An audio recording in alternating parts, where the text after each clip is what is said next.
నన్ను క్షమించండి deputy CM Pawan Kalyan గారు అంటూ రోజా సంచలనమైన వ్యాఖ్యలు. మాజీ మంత్రి రోజా ఈమె గురించి అందరికీ తెలిసిందే.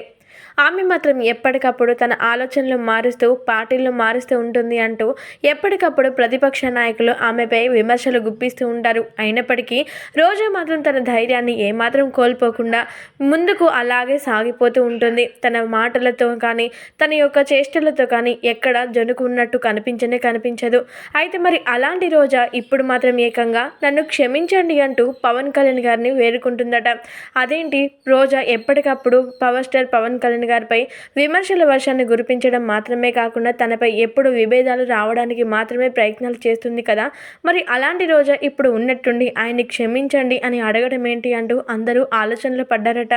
అయితే మరి దీనికి సంబంధించినటువంటి పూర్తి విషయాలేంటో ఇప్పుడైతే తెలుసుకుందాం. మాజీ మంత్రి రోజాకి అనారోగ్యం సరిగా లేదట. అందువల్ల ఆమె మాత్రం ఎంతగానో ఆవేదన వ్యక్తం చేస్తుందట. ప్రజలకి నేనేమి చేయలేకపోయాను అంటూ ఎంతగానో దిగులు పడిపోతుందట.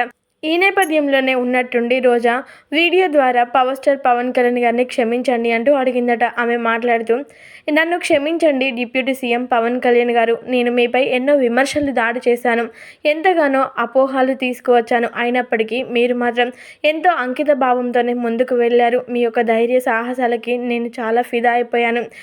మీ మంచి మనసును అర్థం చేసుకోలేక మిమ్మల్ని ఎన్నో మాటలు అన్నాను. ఇప్పుడు నేను నడవలేని స్థితిలో ఉన్నాను. దయచేసి నన్ను క్షమించండి. మీ యొక్క పాలన ఎప్పటికప్పుడు అంతే అద్భుతంగా ముందుకు సాగిపోవాలని, ప్రజల్లో మీకు మరింత ఆదరణ రావాలని నేను మనస్ఫూర్తిగా కోరుకుంటున్నాను అంటూ రోజా పవన్ కళ్యాణ్ గారిని క్షమించండి అంటూ అడిగిందట. ఇక దీంతో ఈ విషయాలు కాస్త నెట్టింట ఎంతగానో వైరల్గా మారుతున్నట్లుగా తెలుస్తుంది.